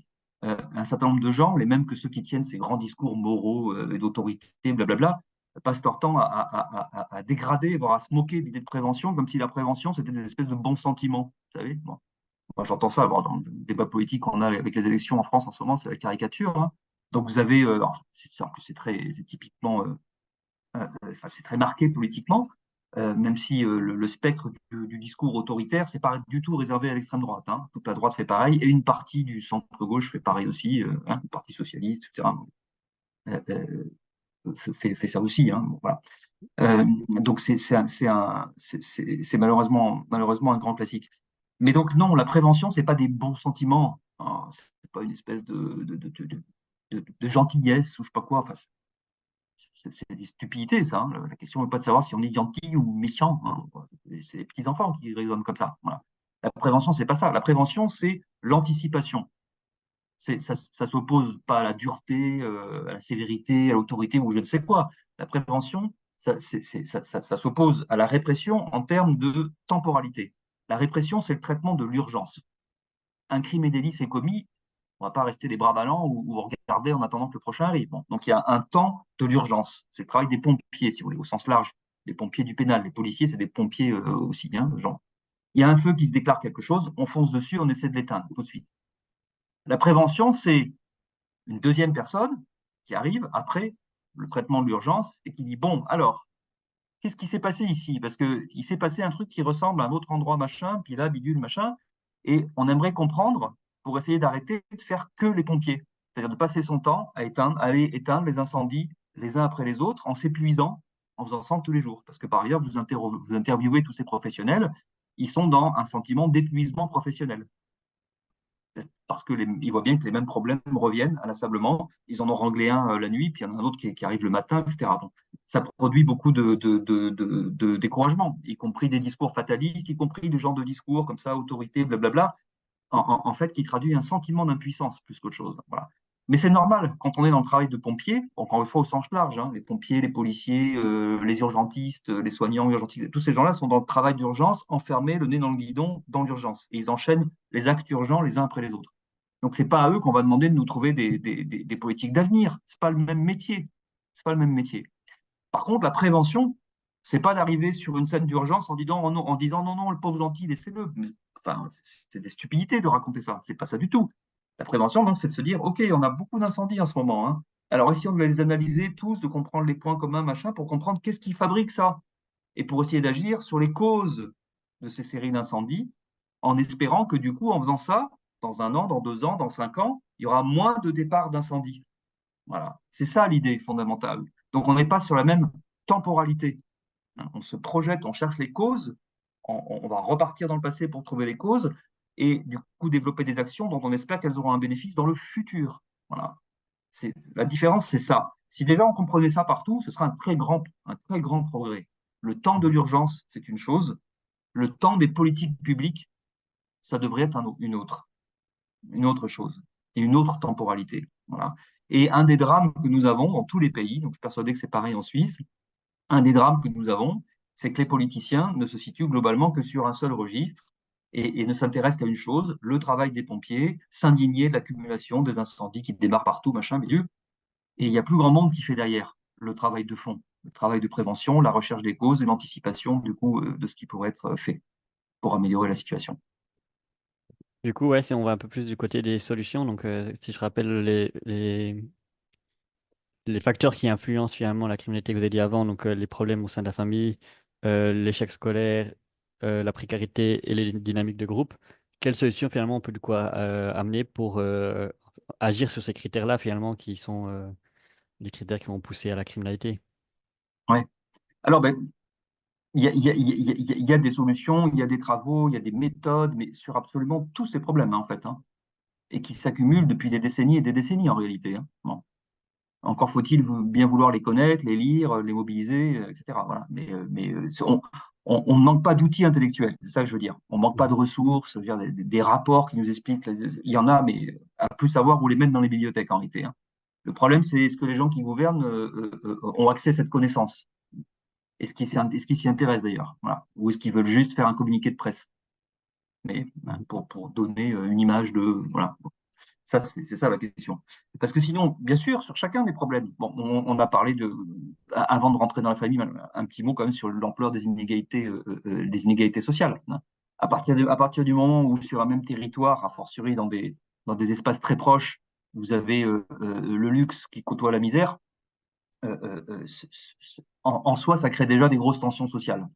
Il ne faut pas faire semblant hein, de le découvrir. C'est tout à fait évident. Ensuite, famille, ben, on a parlé des violences intrafamiliales. C'est un très gros enjeu, bien sûr, hein. Donc, ça concerne évidemment tous les professionnels formés, y compris y compris pour le repérage, la détection précoce, les formes de signalement, de tout ça, bien sûr. C'est compliqué, hein, attention, hein, il y a pas de truc miracle magique, hein, voilà. Rentrer dans les familles, travailler sur les conflits, etc. C'est compliqué. Mais par contre, ne rien faire ou faire l'autruche, ça c'est pire. Donc ça veut dire qu'il faut travailler là-dessus. Il faut avoir en tête ce qu'on a dit tout à l'heure sur les maltraitances, hein, sortir là aussi des petits trucs de l'attitude morale. C'est pas parce que vous avez en face quelqu'un en face de vous, quelqu'un qui est coupable d'une infraction, ça ne veut pas dire qu'il ne peut pas être en même temps lui-même victime de quelque chose. Hein, voilà, les choses, c'est tout à fait possible en fait, hein, voilà. Donc il n'y a pas juste des gentils, des méchants, du blanc, du noir. Bon, ça c'est des choses qui nous empêchent de penser et d'agir en fait, hein, ces choses-là. Donc on peut travailler aussi sur les conflits intrafamiliaux. On peut encore plus travailler sur l'échec scolaire. Parce que là, pour le coup, c'est quand même moins difficile, hein, que d'entrer dans la famille. On peut travailler sur l'échec scolaire. Or, qu'est-ce qui se passe? Moi, je raconte ça depuis des années, mais et malheureusement, je constate que ça n'avance pas, ça ne progresse pas. On constate quoi? On constate que tout le monde s'excite, hein, et le système se mobilise quand on a en fait les signaux d'alerte graves qui arrivent. En général, ces signaux d'alerte, ils arrivent au collège, ils arrivent au début de l'adolescence. Et ce qu'il faut bien comprendre, c'est que les phénomènes qui se manifestent à l'adolescence, ils se préparent depuis la petite enfance, dans la plupart des cas. Et les échecs scolaires qui vont se révéler au collège, dans la très grande majorité des cas, ils mettent en jeu des déficits au niveau des fondamentaux, ce sur quoi reposent tous les apprentissages scolaires, c'est-à-dire la base, la lecture, le calcul, l'écriture. On est face à des jeunes qui ont des carences de base à ce niveau-là. Ce qui veut dire que la prévention de l'échec scolaire, ça doit commencer à la maternelle. Ça doit commencer tout de suite. Tout de suite. Voilà. Parce que l'illusion étant, et ça, la France, c'est typique pour ça, hein, qui croit être dans un système égalitaire parce qu'elle traite tout le monde de la même manière. Sauf que pour que ça marche, ça supposerait, c'est un espèce d'implicite, mais qui est faux, ça supposerait qu'à la base, tout le monde soit pareil. Et donc forcément, si vous traitez de la même manière des gens qui sont tous les mêmes, vous fabriquez de l'égalité en série, oui, c'est sûr. Sauf que vous ne traitez pas des gens qui sont égaux. Les, les, les enfants, ce n'est pas des pâtes à modeler, hein, qui rentrent à l'école comme une pâte à modeler sur un tapis dans une chaîne de fabrication, puis on lui appliquerait un process et pouf, pouf, pouf, on aurait les objets de consommation qui sortent en série à la fin de la chaîne. Non, les humains, ça ne marche pas comme ça en réalité, hein. Donc les enfants, ils entrent tous différents et tous très inégaux à l'école. Et donc, si vous appliquez la même méthode sur des gens qui sont totalement différents, ben, il y a des cas où ça marche, puis d'autres où ça ne marche pas. Donc, en réalité, votre façon égalitaire, soi-disant, de traiter des gens complètement différents, eh bien, ça renforce les inégalités. Parce que c'est fait pour une partie des élèves et pas pour les autres, en fait. Voilà. Donc, on peut changer ça si on le désire sincèrement. Mais donc pour ça, il faut commencer à travailler en maternelle et pas attendre que les gamins aient 10, 11, 12 ou 13 ans et que tout d'un coup, tout d'un coup, il y ait le feu pour se réveiller. Non, non. S'il y a le feu à ce moment-là, le feu, il se prépare depuis très longtemps. Voilà. Donc, oui, on peut travailler sur l'échec scolaire à condition de travailler au début sur les causes du phénomène. Voilà. Et pas juste d'inventer en permanence la prochaine forme de prise en charge de substitution qui, après l'exclusion définitive du collège, machin, permettra néanmoins de le garder dans un parcours scolaire, blablabla. Blablabla. Voilà. Toute l'énergie, tout l'argent public est mis aussi dans des pseudo-solutions comme ça qui arrivent trop tard et qui, malheureusement, arrivent bien souvent, voilà, trop tard. Pas besoin d'en dire beaucoup plus. Donc ça, on peut travailler là-dessus. Non. On peut travailler aussi sur les phénomènes sur les dynamiques de groupe dans les quartiers. non, non, en sortant évidemment de l'idée que le phénomène doit disparaître. Heureusement que personne ne fera disparaître les sociabilités juvéniles qui existent depuis que les jeunes sont jeunes et qui continueront d'exister. Voilà. Donc la question, c'est plutôt de repérer celles qui sont dans des dynamiques délinquantes et c'est d'éviter que des jeunes fragilisés par leur histoire de vie qu'on vient de décrire ne rentrent, ne rentrent dans ces bandes, parfois comme en y trouvant une espèce de famille de substitution, hein, et se fassent engrainer, entraîner dans la logique des bandes jusqu'à faire des choses qu'ils regretteront par la suite. Bon. Donc ça se travaille aussi. Ça se travaille avec la police et ça se travaille avec les éducateurs de rue. Encore faut-il qu'il y ait encore des éducateurs de rue. Hein, voilà, ce qui pose question en France, hein, ce qu'on appelle la prévention spécialisée, par exemple, en France. Ça pose problème. Ça pose la question du travail social et de comment on le fait. Voilà. Est-ce qu'il y a encore de l'action communautaire, comme on disait à une époque? Est-ce qu'il y a encore des éducateurs qui sont sur place, dans la rue, dans le terrain, et pas aux horaires de bureau 9h midi, 14h, 17h? Parce que 9h du matin, les jeunes, ils dorment, hein, il n'y a personne. Bon. Donc, il y a d'autres formes de travail social où, oui, très bien, le matin, machin, bon, mais il y en a d'autres, si c'est pour les jeunes, les adolescents délinquants, c'est pas 9h du matin. Hein. Bon, il y a cette question-là qui se pose, hein, et quel travail communautaire, au sens de la communauté des gens qui habitent ensemble, qu'est-ce qu'on fait à ce niveau, à ce niveau-là? Et ça pose la question de la coordination avec les forces de l'ordre, avec la police. En France, on a un vrai problème à ce niveau-là, hein, qui est ancien, hein, depuis 20 ans maintenant, plus de 20 ans, 2002 en France. M. Sarkozy qui va tuer symboliquement la police de proximité, hein, en formulant une caricature idéologique, hein, en disant aux policiers, mais c'est de la pure politique politicienne, c'est du spectacle, hein. En allant à Toulouse. Pourquoi Toulouse? Parce que l'ancien conseiller du ministre socialiste du gouvernement d'avant, qui avait lancé la police de proximité, son ancien conseiller était un haut gradé de la police et qu'il était en charge du département Garonne à Toulouse. Donc il va là-bas symboliquement pour dire aux policiers, vous n'êtes pas là pour faire des matchs de foot avec les jeunes, vous devez interpeller. Police, menottes, prison. Voilà. Et il a fait pareil dans le maintien de l'ordre après, en disant aux CRS, aux gendarmes mobiles, machin, vous n'êtes pas là pour canaliser simplement les flux de la foule, etc. Vous devez intervenir, il faut attraper les meneurs, les choper par le col et les envoyer en prison. Le résultat, c'est qu'on a une augmentation de la violence dans la gestion des manifestations de rue. On a une augmentation de la violence et qui ne vient pas des manifestants. C'est une autre bêtise fondamentale. Hein. Ah oui, oui, c'est la faute. Autrefois, on appelait ça les casseurs. Hein. Maintenant, c'est des. Ah, aidez-moi, ce mot anglais. Je sais pas. Bon, bref, c'est toujours c'est toujours une autre façon de dire des casseurs, etc. Donc, toujours eu des casseurs dans les manifs. La grande différence d'aujourd'hui, c'est ça, c'est que les CRS, ils se contentent plus de canaliser les foules. Ils rentrent dans les manifs, ils cassent les cortèges, ils interpellent, ils créent des NAS, etc. Donc, c'est eux qui viennent conflictualiser, faire monter le niveau de violence. Voilà. C'est basique, hein, de stratégie militaire, on sait très bien comment on peut faire baisser ou monter le niveau de violence selon comment on se comporte. Bon. Donc c'est ça qui se passe au quotidien dans les quartiers, hein, parce qu'on passe leur temps, les politiciens passent leur temps taper sur la table, faut être dur, machin. Bon. Le résultat, c'est donc en fait une conflictualité permanente. On a des jeunes, quand on voit les dossiers, hein, on a des jeunes qui ont commencé la délinquance par une infraction issue du contrôle de police. Donc, ils commencent leur carrière délinquante parce qu'ils ont des relations violentes avec la police. Ça devrait nous poser question quand même. Voilà. Ça ne devrait pas être normal. On ne devrait pas commencer une carrière délinquante par un contrôle de police qui tourne mal. Bon, voilà. Bon, il faudrait sortir de ce cycle de violence, d'humiliation, qui crée ensuite des vengeances, évidemment. Hein. Le policier qui humilie les jeunes qui contrôlent, qui les humilie par le langage, par les postures corporelles, par la façon de faire la fouille à corps, éventuellement par la garde à vue qu'il y a derrière, etc. Il y a toute une série d'humiliations. Le jeune, vous croyez que c'est ça? C'est l'autorité, ça va lui servir de leçon, il va baisser la tête en sortant. Ben non, la plupart du temps, quand il ressort, il est 2 fois plus en rage. Et à la première occasion, il se vengera. Voilà. Donc c'est stupide de faire ça. C'est-à-dire d'enclencher des cycles de représailles, des cycles de vengeance, hein, et de faire monter en permanence le niveau des problèmes au lieu d'essayer de calmer les choses. Voilà. Donc, c'est toutes ces questions-là qui sont en jeu. Il y a plein de choses qu'on peut faire. Il y a des rapports qui s'accumulent depuis des dizaines et dizaines d'années dans toutes les bibliothèques. Hein. Le problème, il n'est pas là aujourd'hui. Le problème, c'est pas la connaissance. C'est pas de savoir qu'est-ce qu'on pourrait faire. On sait très bien ce qu'on pourrait faire. Le problème se situe beaucoup plus au niveau politique, au niveau des politiques publiques. Qui détermine les politiques publiques? Qu'est-ce que c'est aujourd'hui les politiques publiques de tranquillité, de sécurité, etc. Quel est leur horizon temporel? Hein.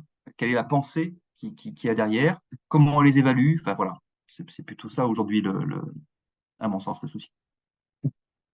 Ok, ouais. Et un peu un point que vous avez un peu abordé par-ci par-là, mais en fait, et du coup aussi beaucoup porté par l'extrême droite, c'est de dire qu'il y a un lien entre immigration et violence. Donc, en fait, quoi répondre à ça et aussi peut-être voilà, immigration, mais aussi est-ce qu'il y a un lien entre requérants d'asile et violence, ou parfois dans les discours, ils sont considérés comme très violents ou facilement, qu'il y a facilement de la violence chez les requérants d'asile.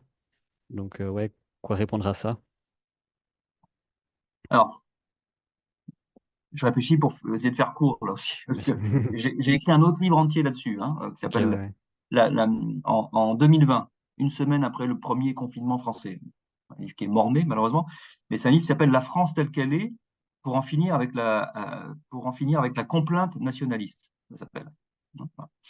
Donc c'est très clairement une analyse des discours d'extrême droite en les prenant au sérieux et du coup en les confrontant à la réalité, c'est-à-dire la réalité de l'histoire de l'immigration dans la société française, en gros de la Révolution française à nos jours. Bon. Alors, bon, je ne vais pas rentrer dans le détail de tout, mais quelque part c'est important parce qu'on rencontre à l'extrême droite toute une série d'imaginaires qui sont complètement déconnectés de la réalité. Hein. Il y a l'imaginaire Astérix le Gaulois, ça c'est un truc très très fort en France. Hein. Nous sommes des Gaulois blancs catholiques qui mangeront du saucisson et buvons du vin. Bon, ce qui est une stupidité sans nom. Hein. Bon,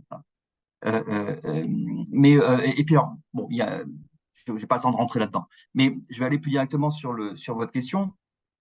Tous les discours, effectivement, de type droitisant, extrême droitisant, on affirme, après ça prend selon les personnes et les discours des formes un peu différentes, mais affirme voilà, il y a une espèce de lien fondamental, hein, entre la délinquance et le fait d'être euh, euh, enfant de migrants. On va dire ça comme ça. Après, je répondrai à votre question plus précise, hein, sur les immigrants très récents, les demandeurs Mhm. d'asile, etc. Parce que ça pose d'autres questions. Euh, euh, la réalité, encore une fois, c'est un minimum de complexité. Hein, voilà. Quelqu'un qui est arrivé il y a 2 ans en France dans une situation d'urgence, ça n'a rien à voir avec quelqu'un dont c'était le grand-père qui était arrivé en France ou en Suisse parce qu'il a fait la guerre comme soldat ou parce que il avait été appelé pour travailler dans tel ou tel type d'industrie ou d'agriculture il y a 60 ans. Vous voyez. Mhm. Donc aujourd'hui, on va parler de son fils ou de son petit-fils. Ça n'a rien à voir avec le demandeur d'asile qui est là depuis 2 ans. Ça n'a rigoureusement rien à voir. Malheureusement, un certain nombre de discours les traitent ensemble comme si c'était la même chose. Pourquoi? Parce que, par exemple, ils ont la même peau noire. Waouh! C'est dire le niveau Mhm. ridiculement faible, hein, de beaucoup de ces discours. Bon. Mais ce qui est pour aller au cœur de la réponse, c'est quoi cette idée? C'est quoi ce lien? Il y aurait un lien fondamental. Donc, c'est quoi? Alors, selon les personnes, les auteurs, ça va être l'éducation dans la famille. Pourquoi pas? Hein. Et puis chez d'autres, ça va encore autre chose. Mais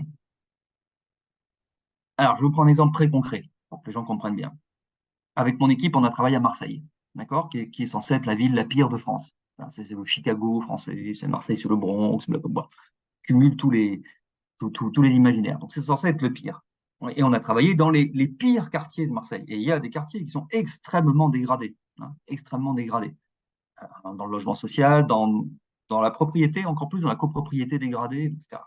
Vraiment des quartiers très, très dégradés, avec des trafics de drogue bien installés, qu'aucune politique policière ne chasse d'ailleurs, parce que quand on les chasse un jour, bah, 2 semaines après, ça a réouvert 50 mètres à côté ou 100 mètres à côté, hein, toujours. Ça, on l'a montré aussi dans nos études. Toutes les politiques qui prétendaient éradiquer les trafics de drogue, blablabla, n'ont fait que les déplacer un petit peu plus loin. Voilà. Mais donc, dans le pire des quartiers, imaginez une barre d'immeubles avec, j'en sais rien, moi, 500 logements, où se cumulent toutes les formes de précarité, de misère, etc., là, qui a une super mauvaise réputation. Ça. OK. Dans cette barre d'immeubles et ces 500 logements, euh, où il y a quasiment 100% de gens qui sont issus des immigrations, d'accord, en France, il n'y a pas 100% de délinquants. Les personnes qui ont une activité délinquante, c'est une toute petite minorité dans les 500 logements en question. Donc s'il y avait quelque chose qui était inhérent à la condition de migrant, sans qu'on sache exactement pourquoi, mais la culture, l'éducation, blablabla, la religion même fantasme certains, complètement délirant, mais s'il y avait un espèce de lien fondamental, dans ce cas-là, ils seraient tous délinquants. Or, ce n'est pas vrai, c'est une toute petite minorité. Il y a 2, 3, 4, 5, 6 familles sur 500 logements. Bon. Donc, c'est ça la bêtise de base. Et c'est en ça c'est en ça que réside d'ailleurs le raisonnement raciste. C'est-à-dire, face à une personne que vous ne connaissez pas, vous lui attribuez déjà quelque chose, un comportement, des idées, en l'occurrence un potentiel délinquant, méchant, que sais-je, juste parce qu'elle a l'air de ceci ou cela, ou elle appartient à un groupe à qui vous attribuez globalement ceci ou cela. C'est une négation de l'individu, c'est déshumanisant, bien sûr, c'est en ça que consiste le raisonnement raciste. Donc je répète, si dans le pire des quartiers, si dans la pire des cités, en réalité, des familles dans lesquelles il y a de la délinquance sont une petite minorité, alors qu'ils sont tous migrants à un titre ou à un autre et pour une période ou une autre, ça montre bien que c'est une bêtise, cette espèce de façon de postuler un lien fondamental, je répète, entre le fait de pratiquer la délinquance et le fait d'être migrant d'une façon ou d'une autre. Voilà, c'est une sottise, sinon tout le monde le serait. C'est la même sottise avec les discours sur les jeux vidéo. Voilà, les jeux vidéo rendent les ados violents. Mais bon, enfin, tous les ados jouent à des jeux vidéo. Ils ne sont pas tous violents, c'est pas vrai. Il n'y a pas que les ados qui jouent à des jeux vidéo. Il y a aussi Donc, voilà, si ça rendait violents les gens comme une espèce de lien direct, pouf, dans le cerveau, et à ce moment-là, tout le monde le serait. Bon, donc ce sont des bêtises. Tout ça, c'est vraiment des grosses bêtises. Voilà. Les facteurs, ils sont autres, on les connaît, ils n'ont rien à voir ni avec l'origine géographique des gens, ni avec leur tronche, avec leur couleur de peau, ou je ne sais quoi. Voilà, ce sont d'autres choses sur lesquelles on pourrait travailler sérieusement si on veut, tout à fait, hein, mais qui n'ont rien à voir avec ces stéréotypes. Et j'insiste bien, il est tout à fait légitime par ailleurs de débattre des questions d'immigration dans une société, il n'y a pas de souci, il n'y a pas de tabou particulier, voilà. Mais il ne faut pas raconter n'importe quoi. Ok, donc là, on va passer sur la dernière question. Donc pour finir un peu de manière, on va dire, plus du côté un peu de l'espoir sur cette question de la sécurité, c'est en fait, qu'est-ce qui a déjà été mis en place comme mesure, que ce soit en France ou des exemples internationaux, pour finalement lutter contre l'insécurité et avec quel effet positif en fait, finalement, qu'est-ce qu'on peut avoir comme exemple qui a été fait soit en France, soit ailleurs, euh, pour finalement travailler sur cette question de la criminalité, de la délinquance. Alors, il faut aligner 300 références bibliographiques sur chacun des facteurs. Alors, allons-y, non, pas les 300 références bibliographiques, mais allons-y sur les facteurs. Travailler sur les conflits intrafamiliaux Mhm. à partir de bons diagnostics. Je veux dire, entre le savoir, bon, il y a des sciences sociales, il y a celui-là, mais il y a tout le savoir de type pédopsychiatrique. Il y a il y a tous les services qui travaillent autour de l'aide sociale à l'enfance, etc. C'est tout ça qu'il faut mobiliser pour produire une expertise là-dessus, pour mettre en place des bons circuits de signalement, de prise en charge, etc. Déjà, on a tout ce secteur-là, et pour le coup, il y en a des rayons entiers de bibliothèques de connaissances là-dessus. Bien. De la même manière qu'il y a des rayons entiers de bibliothèques, de politiques et d'expérimentation pour réduire l'échec scolaire. Il y en a plein, évidemment. On se heurte très vite. On se heurte très vite à d'autres problèmes. Par exemple, il y a des acteurs dont c'est le métier de dépister précocement ce qui va ensuite favoriser l'échec scolaire. Les problèmes de difficulté dont je vous parlais tout à l'heure, les difficultés d'apprentissage, de lecture, de calcul, d'écriture, donc tous les 10, comme on dit, dyslexie, dysorthographie, dyscalculie, etc. Par exemple, c'est un des trucs. Hein, bon. On sait, mais depuis des décennies, on sait faire le diagnostic et on sait faire la rééducation. Ça correspond à des métiers, ça correspond à des métiers entiers. Hein, tout ce qui tourne autour des orthophonistes, par exemple, en France. Je ne sais pas quelle est la dénomination professionnelle en Suisse, hein, mais il y a la psychomotricité, l'orthophonie. Bon, ouais. Donc, on a des catégories de professionnels dont c'est le métier, mais qui sont des libéraux, ne sont pas des fonctionnaires, c'est-à-dire qu'ils ne travaillent pas dans l'éducation nationale. Les psychologues de l'éducation nationale, ils ne font pas des psychothérapies, des prises en charge et des machins. Hein, des prises en charge, en réalité, ça se fait à l'extérieur et c'est en secteur libéral. Ce qui pose plein de soucis. hein. Et le principal souci étant la pénurie d'ailleurs. Qui plus est, ils sont formés au rabais en France, au rabais au sens numérique, hein. Ils sont très peu. Il y a un numerus clausus. Incroyable, hein, comme il y a eu longtemps chez les médecins. Ça, hein. Donc, on n'en a pas assez. On en a pas assez. Ce qui fait que dans toutes les villes où moi j'ai travaillé, j'ai fait des diagnostics pour plein de villes. Dans toutes les villes où j'ai travaillé, les délais de prise en charge étaient entre 6 mois et 2 ans. Vous voyez le truc? C'est un petit souci quand même, hein. Quand vous repérez un gamin qui a 5 ans, 6 ans, on sait déjà qu'il y a des très gros problèmes. Si on fait rien, il va être en échec toute sa scolarité. Donc potentiellement, ça peut donner plein de problèmes. Pas que la délinquance, hein, plein d'autres, y compris des problèmes, des choses, tournées vers soi, des addictions. Bon, bref. Euh, donc ça, c'est un gros souci. Si le gamin il a 6 ans, vous savez que c'est maintenant qu'il faut le faire et qu'on vous dit, ah, bon, avant 1 an et demi, on ne pourra rien faire, hein. Voilà. Puis ça vous coûtera tant. Ah bon? Ça tombe de famille pour qui c'est pas possible. Ça vous coûtera tant, ça passera pas non plus, hein. Mais c'est juste pas possible. Bon, vous voyez, c'est des choses comme ça qu'on va découvrir aussi derrière comme problème. Donc, et qu'il faudrait mettre tranquillement sur la table. Tranquillement sur la table, en coordonnant tous les acteurs, publics, privés. Et c'est censé exister d'ailleurs. C'est censé exister. En France, c'est ce qu'on appelle les partenariats. Dans chaque commune de plus de 10 000 habitants, il est censé y avoir un conseil, un conseil local de prévention, de sécurité, de prévention de la radicalisation. Je sais pas quoi, bon, les logos, les sigles changent, mais bref, ça fait très très longtemps. Autrefois, ça a commencé dans les années 80, ça s'appelait les conseils communaux de prévention de la délinquance. Bon. On est censé comme ça mettre localement les gens autour de la table pour faire le point sur les problèmes qu'on a, sur les forces qu'on a et voir ce qu'on peut faire, etc. Le problème, c'est que ces structures sont, dans ces structures locales, c'est là que ça doit se faire, le boulot au niveau local, elles sont parasitées par ce que je vous disais tout à l'heure, c'est-à-dire par la domination des acteurs répressifs, c'est-à-dire les acteurs de l'urgence. Voilà. Qui est-ce qui parle dans ces comités que j'ai étudiés, auxquels j'ai assisté, hein, dans des petites, moyennes et grandes villes? Qui est-ce qui parle? Parle le préfet, le procureur de la République, le commissaire de police. Qui donne des statistiques, des chiffres qu'on commente? Le préfet, le procureur de la République, le commissaire de police. Ce sont que ces acteurs-là qu'on entend. Ce qui fait dire souvent, c'est une expression d'un de mes collègues, je crois Philippe Robert, qui disait ça, une politique publique doit marcher sur 2 jambes, hein. L'urgence, c'est le travail de fond, la prévention, la répression. Aujourd'hui, en fait, nos États sont tous devenus unijambistes. Voilà. On ne parle que de la répression, à tous les niveaux, même sur le terrain, au niveau local. Ça, c'est dramatique. Voilà. Ça, c'est dramatique.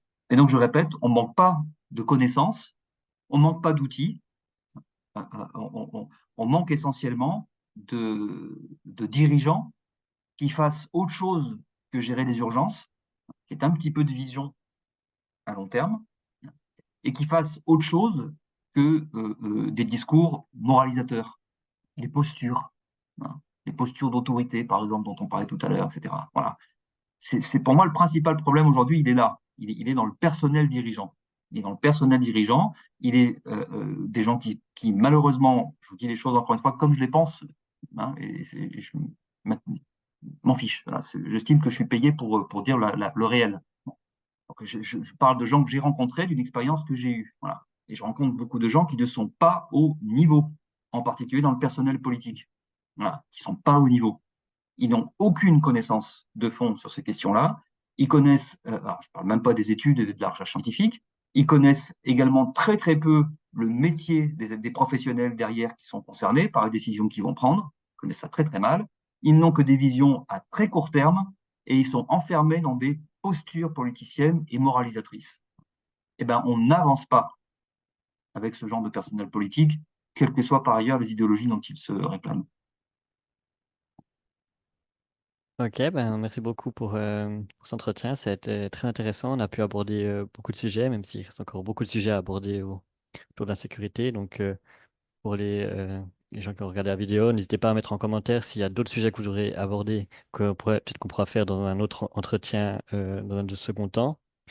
On va aussi mettre en description du coup votre livre pour les gens qui aimeraient se l'acheter pour du coup approfondir finalement ce sujet qu'on a eu dans cet entretien. Donc n'hésitez pas aussi à vous abonner à la chaîne de Voix Populaire pour ne rater aucune de ces vidéos, notamment les entretiens qu'on peut avoir. Et du coup, je rappelle que Voix Populaire, c'est un journal ici qui sort chaque mois. Donc, je mettrai aussi en description le lien pour les gens qui veulent s'abonner pour avoir une analyse de l'actualité suisse et internationale. Merci beaucoup, Laurent. Merci à vous, merci Jordan.